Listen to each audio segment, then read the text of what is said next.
JD Lo News. Bienvenidos a JD Lo News, el noticiero en el que el Código Penal no se queda solo en los libros, sino que también se relacionan con las noticias que observamos en el día a día. Nos encontramos con Darío Galvis y quien les habla, John Campos. ¿Cómo vas, Doc? ¿Qué tal tu fin de semana? Muy bien, Doc, viendo las noticias de nuestro país, compartiendo con la familia y bueno, a grabar este capítulo del día de hoy. Observando un poco las sandeces que dice el presidente venezolano y el presidente de nuestro estado colombiano eso también. Es en combo. Porque, se coadyuva el uno con el otro, no se sabe quién es peor hoy en día. Literal. Bueno, Doc, sin más preámbulo, ¿qué titulares vamos a ver el día de hoy? Les vamos a hablar del atentado que hubo de un camión bomba en la ciudad de Cali el 21 de agosto, Doc. También vamos a analizar, Doc, el día de hoy el traslado de EPA Colombia de la cárcel El Buen Pastor a una guarnición militar. Y la tutela en contra de providencia judicial que dejó en libertad al expresidente Álvaro Uribe Vélez. También vamos a analizar que Álvaro Uribe Vélez renunció a la prescripción de la acción penal, Doc. ¿Querrá demostrar su inocencia, Doc? Claro que sí.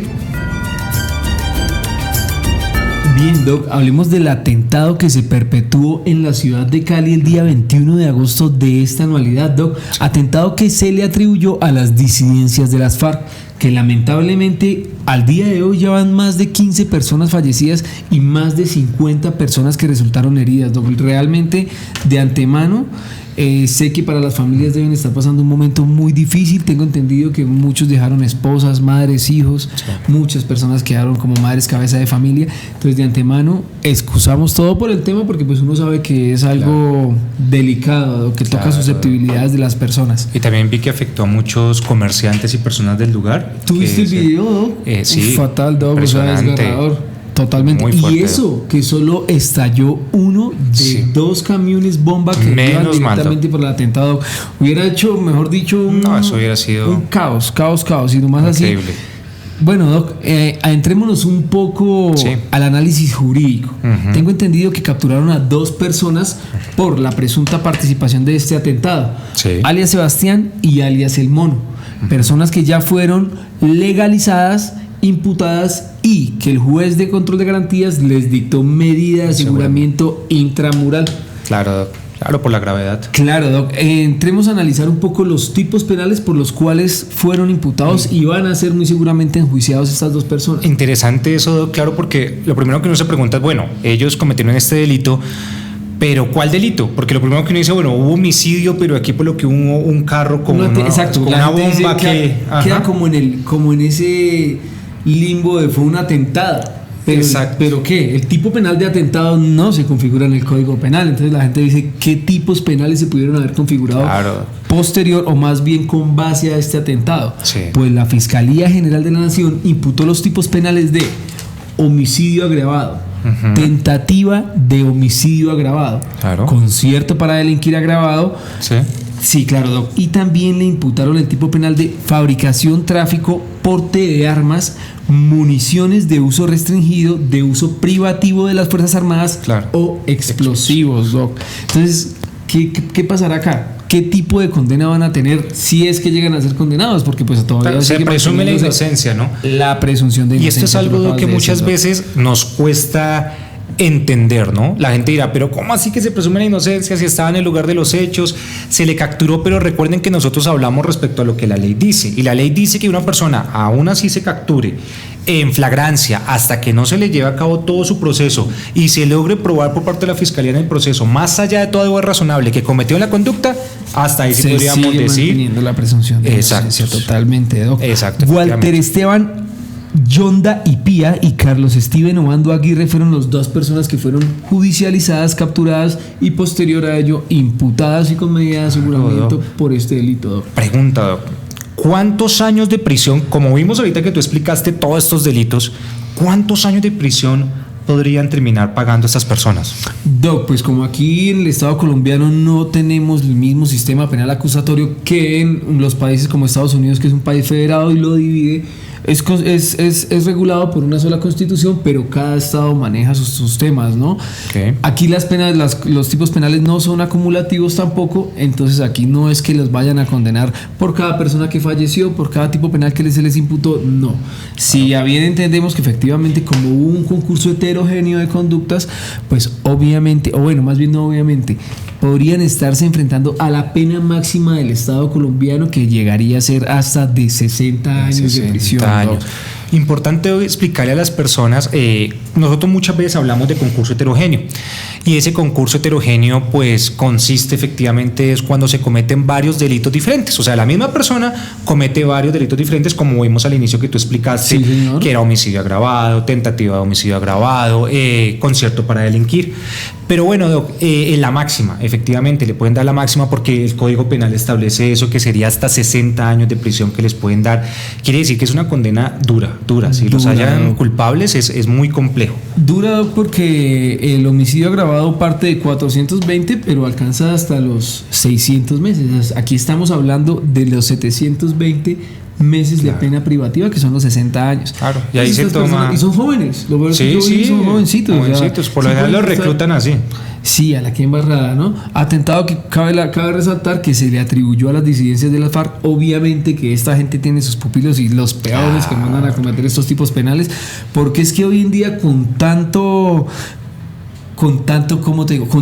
tecnología que usa ya el sistema judicial, la fiscalía, hoy en día cometer un tipo penal de esta magnitud tan grave y salirse con las suyas no es tan fácil. No es fácil, no es fácil. Más con los temas, los elementos de prueba que tiene la fiscalía, podríamos decir que son contundentes. Claro. Pero bueno, Doc, una pregunta, aquí algo que me llama mucho la atención es ese famoso concierto para delinquir, porque uno dice, bueno, homicidio agravado, las personas entienden porque hubo personas que fallecieron con el atentado.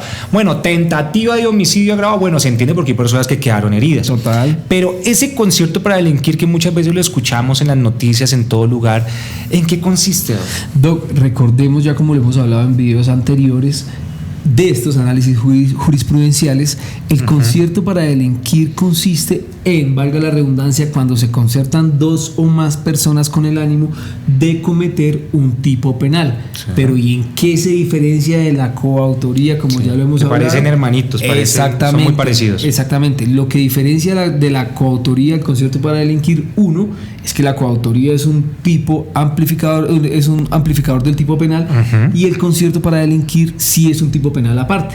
Claro. ¿Por qué? Porque tiene el ánimo de permanencia de cometer estos tipos penales o los ilícitos, ¿sí? O sea, no se perpetúan en solo una oportunidad, sino que ya se concertan para realizarlo con ánimo de permanencia, ¿no? Claro, o sea, según te entiendo, entonces es una organización con ánimo de permanencia, y claro, como se acaba de decir que fueron las disidencias de las FARC presuntamente, entonces claro, se entiende que es una organización que tiene ánimo de permanencia en cometer atentados terroristas, bueno, y diferentes tipos claro, penales. No es el primero que se le atribuye a esta, claro. Sabes que hay organizaciones alzadas en armas. Si la semana pasada fueron las FARC, la otra semana, la siguiente va a ser Iván Mordisco, y la siguiente va a ser los de Catatumbo, y va a ser. Pero sí, todos estos tipos de organizaciones tienen ánimo de permanencia. Entonces, por eso es que ya se les va a poder condenar por la máxima condena, valga la redundancia, que tiene el Estado colombiano hoy en día. Exacto. Entonces, seguramente no va a ser fácil para ellos ni sus apoderados de confianza, claro. Pero claro que es que también la justicia colombiana cojea mucho. Ojalá no vayamos a flaquear en este proceso, porque realmente las víctimas son demasiadas, ¿no? Claro, y que ahorita todo el mundo quedó como con ese miedo, puedo salir a la calle, no puedo salir, porque esto no solamente es Cali, esto es todo Colombia, y pues volvimos desafortunadamente a muchos años atrás, casi 30 años parece que hubiésemos retrocedido. Claro, desde los años 80, 90 no veíamos esto. Exacto. O sea, y realmente, y eso que no estamos hablando de otro ataque que se perpetuó ese mismo día en un helicóptero en Antioquia, ¿sí viste? Sí, desafortunadamente fallecieron unos policías. Y fueron simultáneos, fueron simultáneos uno con el otro. Entonces, bueno, vamos a la segunda noticia, Doc. Hablemos entonces del traslado de EPA Colombia a una guarnición militar, ya que estaba esta privada de la libertad en el centro carcelario El Buen Pastor. Bueno, Doc, la segunda noticia que vamos a analizar el día de hoy es respecto a EPA Colombia, Doc. Resulta que ella está ahorita purgando la pena que confirmó casación, la Corte Suprema de Justicia, en El Buen Pastor.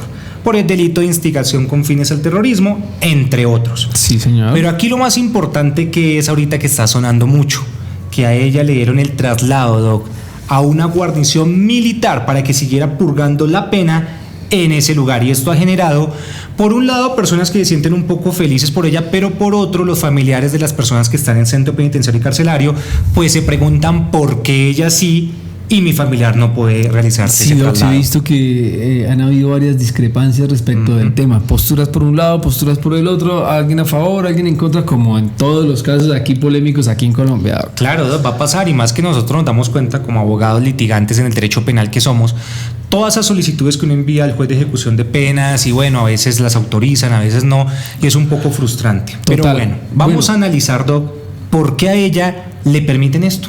Efectivamente. Contextualicemos a la gente un poquito. Recuerden que EPA Colombia fue condenada por estos tipos penales en ocasión a la conducta que se cometió en el estallido social en el año 2019. Me acuerdo videos de ella, cómo era que le daba martillo allá a las estaciones de Transmilenio, presuntamente instigaba, no, presuntamente no, porque ya está condenada, instigaba a las personas a cometer tipos penales o delitos con fines terroristas, tal y como lo confirmó la demanda de casación en este año, que efectivamente. Exacto. Importante, pues cuéntanos, por favor, ¿no? Eso que dijiste ahí para comentarle a las personas que nos ven, y es que se habla de presuntamente antes de que haya una sentencia ejecutoria en firme. Como en el caso de EPA Colombia ya hay una sentencia ejecutoria en firme, ya no podemos hablar de presuntamente, sino que efectivamente se entiende que sí cometió el autora delito. Directa del delito. Bueno, resulta que, como ustedes han visto, pues el abogado de EPA Colombia es un abogado penalista muy conocido en Colombia, que respetamos también, es Francisco Bernate. Sí, señor. Y él pues inicialmente intentó el tema de la utilidad pública, se la negaron ante el juez de ejecución de penas, también que le dieran libertad por el ser madre cabeza de familia, ante el juez de ejecución de penas también se lo negaron, pero entonces se presentó esta solicitud para si ella se podía ir a este tema de una guarnición militar. Ya casi 5 después, ¿no? De haber quedado en firme y ejecutoriada su condena. Claro, sí, unos meses después, sí, efectivamente, Doc. Entonces, ahí viene la pregunta, bueno, ¿ante quién vamos a presentar esa solicitud para que lo trasladen a uno? Porque mucha gente dirá, yo voy a intentarlo para mi familia, pero no es tan fácil. Eso es muy difícil y solo se lo van a dar a personas muy específicas. Aparte, creerá uno, como ciudadano del Estado colombiano, que esta solicitud se eleva ante un juzgado. ¿Por qué? Porque pues los juzgados en este momento de control de ejecución de penas es quien se encarga de todo tipo de la solicitud de las personas que están privadas de la libertad ya con una condena firme. ¿Qué solicitud de prisión domiciliaria? Que lo mismo, libertad ley de utilidad pública, ley condicional, 72 horas. ¿Y aquí qué? Ese permiso, esa solicitud que se hace del cambio del centro penitenciario El Buen Pastor aquí a la guarnición militar, ¿ante quién se le da esta solicitud? ¿No? Para que la gente lo tenga en cuenta, ¿no? Claro, y es importante porque uno diría, por lógica, es que va a ser ante el juez de ejecución de penas, sí, pero no. Eso realmente se presentó ante el Ministerio de Justicia. El Ministerio de Justicia pues también le informó al Ministerio de Defensa, ya que el Ministerio de Defensa tiene que generar un cupo efectivamente en esta guarnición militar, pero en pocas palabras, este procedimiento lo lleva a cabo es directamente el IMPEC. Directamente, o sea, uno tiene que solicitárselo al IMPEC para decirle, pero no solamente es pasar una solicitud y ya, sino que toca demostrar, como en el caso pertinente de EPA Colombia, que dice el abogado de ella, que ella ya tenía un deterioro físico muy fuerte, tenía problemas psicológicos y tenía amenazas dentro del centro penitenciario y carcelario, y por eso era necesario dar el traslado, porque también el tema físico que ella tenía no se podía tratar ahí en el centro penitenciario y carcelario. Y pues también, valga la redundancia, por las amenazas. Pero ese tema, Doc, si me permites un momento, hacer un poco más, como analizarlo más, que es que ella tiene un tema de salud y no se lo pueden tratar ahí. ¿Cuántas veces hemos visto casos, Doc, de personas con enfermedades muy fuertes en centro penitenciario y carcelario y no les dan ni siquiera la sustitución por una domiciliaria? Y el tratamiento allá mismo, Doc. O sea, tengo conocimiento y casos concretos acá de la oficina de que este tipo de personas enfermas con cierto tipo de discapacidad, con cierto tipo de requerimientos de tratamientos, son llevados dentro del mismo centro penitenciario, Doc. O en algunas oportunidades los trasladan y de vuelta únicamente para que cumplan su tratamiento, Doc. Exacto. Entonces aquí vemos que efectivamente pues lo autorizaron, lo de EPA Colombia, ya se dio el traslado, pero bueno, queda como siempre desafortunadamente que solo las personas o conocidas o algunos pensarán que tienen dinero es a los que se les permite esto. Claro, porque más de uno estará pensando, bueno, EPA ya pagó allá, ya hizo su esto. Claro, sí tiene que tener cierto tipo, como digo yo, de fuerza política. No claro, sé, y de la fuerza que ella tiene. Bueno, algo que dice Francisco Bernate muy importante es que dice que, claro, ella, cualquier video que grababan de ella en la cárcel jugando ahí pues fútbol o cualquier cosa que ella dijese, esto era muy mediático y que por esto podía terminar pues también corriendo peligro su vida y por eso era necesario el traslado. Aquí lo importante es que bueno, ya efectivamente se lo autorizaron, se dio, pero recuerden, esto no lo hace el juez de ejecución de penas, sino fue directamente ante el IMPEC, Ministerio de Justicia que estuvo ahí y el Ministerio de Defensa que generó el cupo correspondiente. O sea que ya no la vamos a ver jugando fútbol allá en el Buen Pastor. Ya no, efectivamente ya no. Bien, Doc, ahora hablemos de la acción de tutela en contra de una providencia judicial que efectivamente dejó en libertad a nuestro expresidente Álvaro Uribe Vélez. En el capítulo pasado, Doc, estuvimos hablando del sentido del fallo, de la condena, de la orden de captura que dictó de manera inmediata la juez Sandra Heredia. Sí. Posteriormente, no más de 2 semanas, ya se encuentra en libertad en este momento el exmandatario. ¿Por qué, Doc? Porque efectivamente recordemos que las providencias judiciales son decisiones que toman los jueces. Sí, ¿sí? Para poder acceder a esta acción de tutela tuvo que haber agotado todos los recursos previos, todas las vías gubernamentales para que se configurara. ¿Por qué?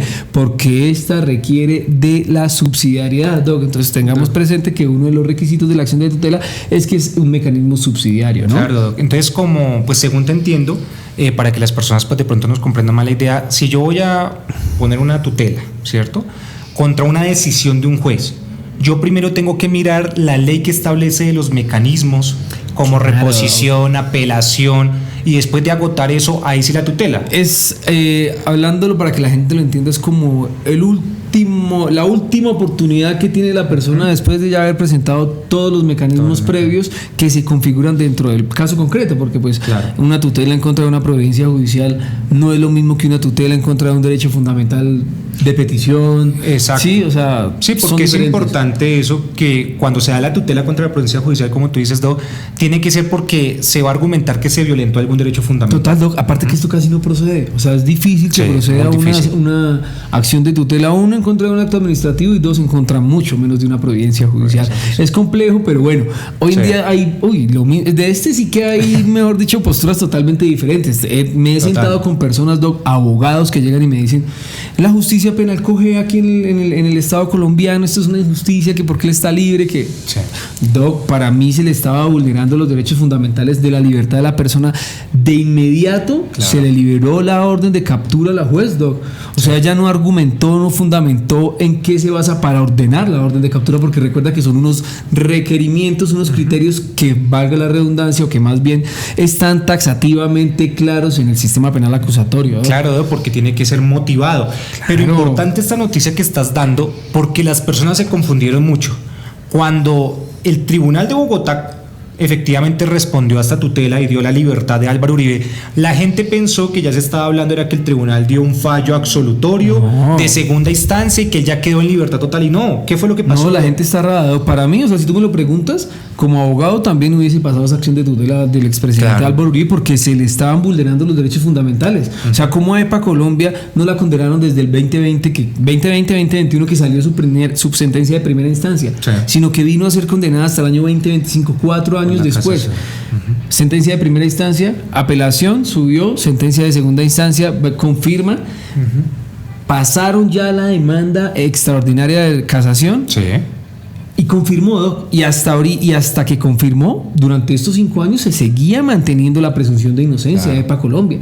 Ahora, a Uribe le dan sentido del fallo, leen el fallo posterior el día viernes, yo me acuerdo tanto, y la juez de una vez libra orden de captura. ¿Fundamentó? No fundamentó con argumentos suficientes, porque sí fundamentó por encima. Pero ella misma lo dijo, Doc. El condenado, el expresidente, nunca tuvo un riesgo de fuga. Ayudó, compareció al proceso debidamente, colaboró con la justicia.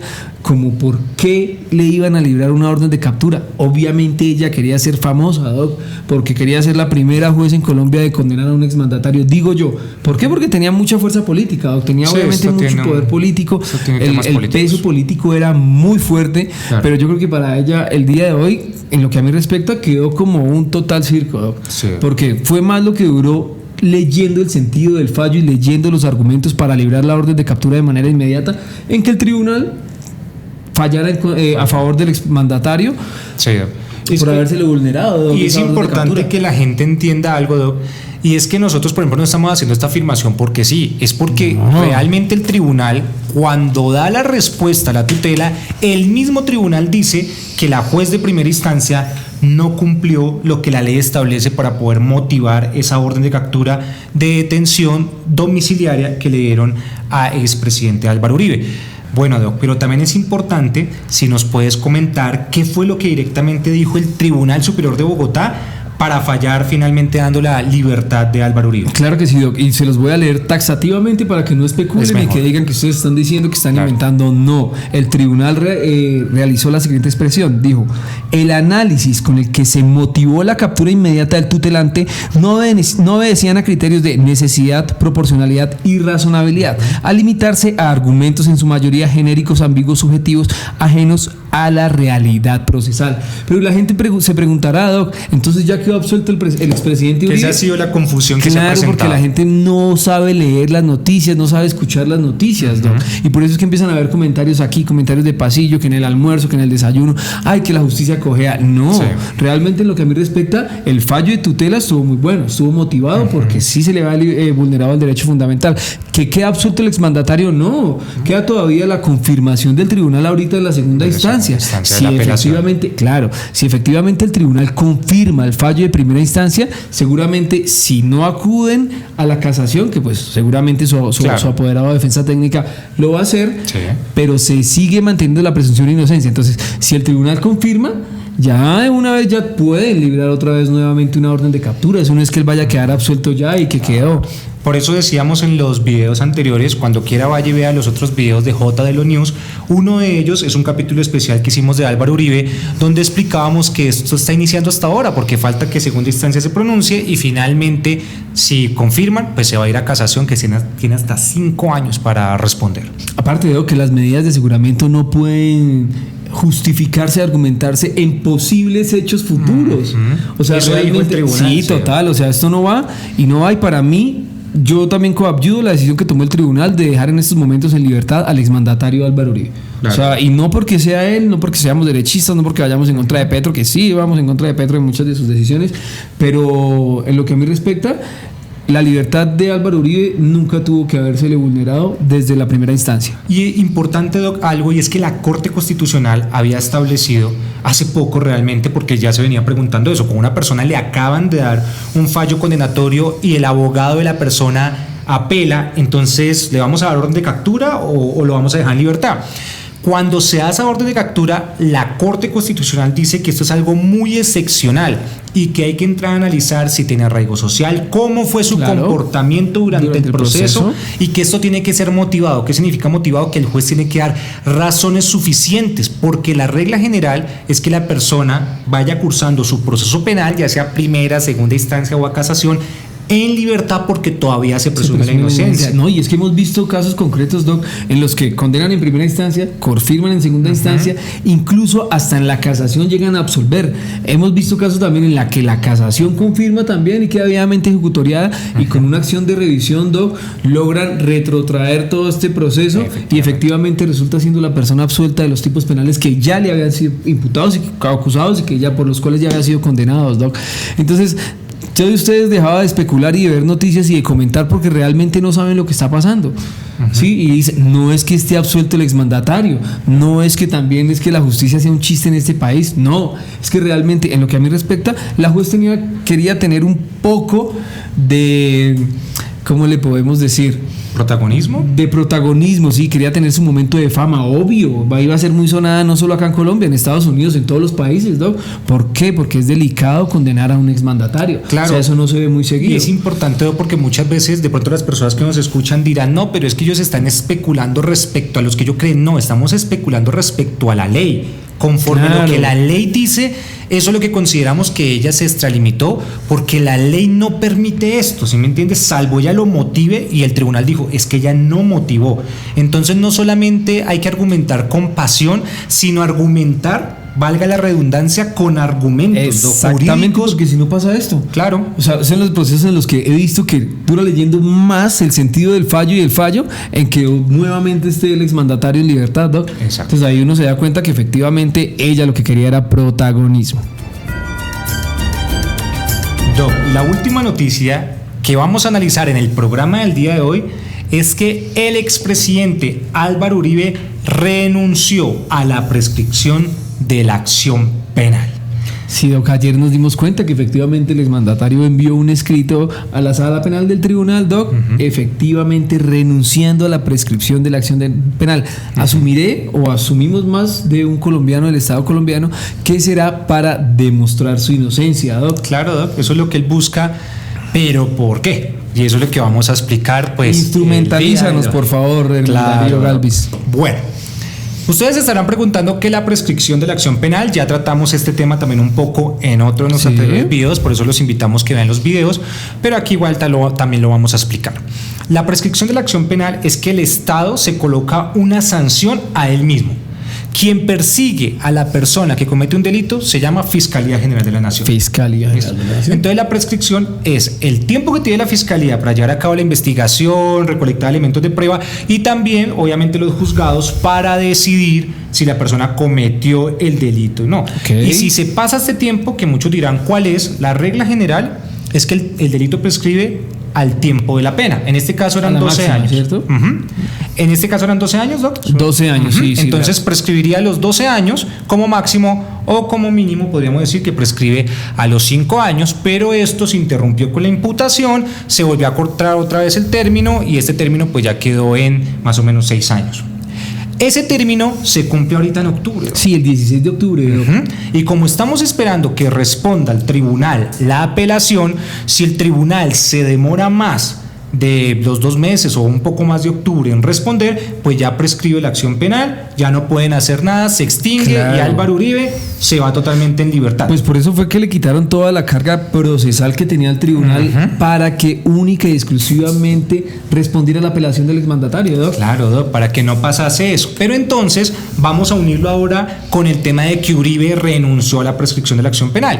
Y es que el artículo 85 del Código Penal permite que la persona diga, no, espere, ya sé que se está acercando la prescripción, pero yo no quiero tomar como este beneficio, porque si a mí me declaran que no cometí el delito por una prescripción, pues la mayoría de personas van a quedar pensando como usted se salvó por la campana. Y Álvaro Uribe, lo que estamos viendo con esto es que él quiere decir, no, yo no me voy a salvar por la campana, yo voy a esperar a que decida el tribunal si cometí o no cometí la conducta. Claro, Doc, porque en todo el proceso muchas personas han visto que la defensa del exmandatario quiere aplazar, dilatar para que se configurase la prescripción. Por eso es que, Doc, es el juicio del siglo, porque tuvo audiencia, testigos, infinidad de testigos en aras presuntamente de que el exmandatario pudiera precluir el delito, pero no es así, porque pues efectivamente acabamos de evidenciar que el expresidente renunció a la prescripción, Doc, el día de ayer. Claro, Doc, efectivamente. Y bueno, y también hay que mirar lo siguiente, Doc. Esto, el hecho de renunciar a la prescripción de la acción penal, le da 2 años más al tribunal para que pueda responder. Ok.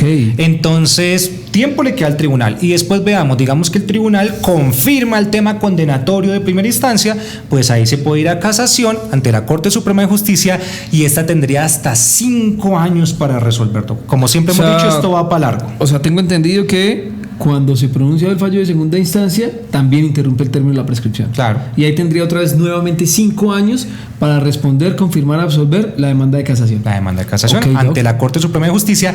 Y algo importante, Doc, para dejar aquí claro que estamos finalizando el programa el día de hoy, es que muchos dicen, ¿por qué dejaron en libertad a Álvaro Uribe y por qué sí condenaron a EPA Colombia? Y es importante entender algo. EPA Colombia ya tiene una sentencia que ya fue hasta la casación, ya pasó por primera instancia, segunda instancia, fue a casación, ya confirmaron y ella está purgando la pena.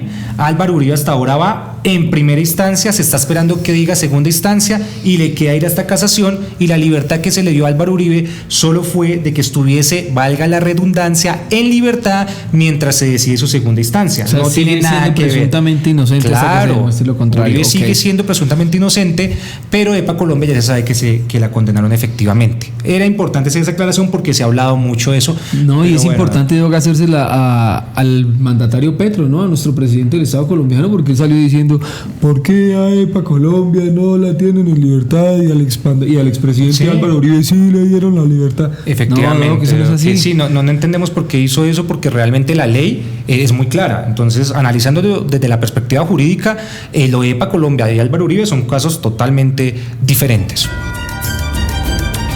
Recuerda que somos JD Law News, el noticiero donde se explican las noticias no con especulaciones, sino con leyes. Tengan en cuenta que si ustedes quieren dejarnos en los comentarios cualquier tipo de noticia a la que ustedes quieran que le hagamos la exportación jurídica, escríbanos y argumentenos el por qué quiere que expliquemos este tipo de noticia. Muy importante, Doc. También recuerden que somos abogados penalistas y si usted tiene un proceso penal, contáctenos.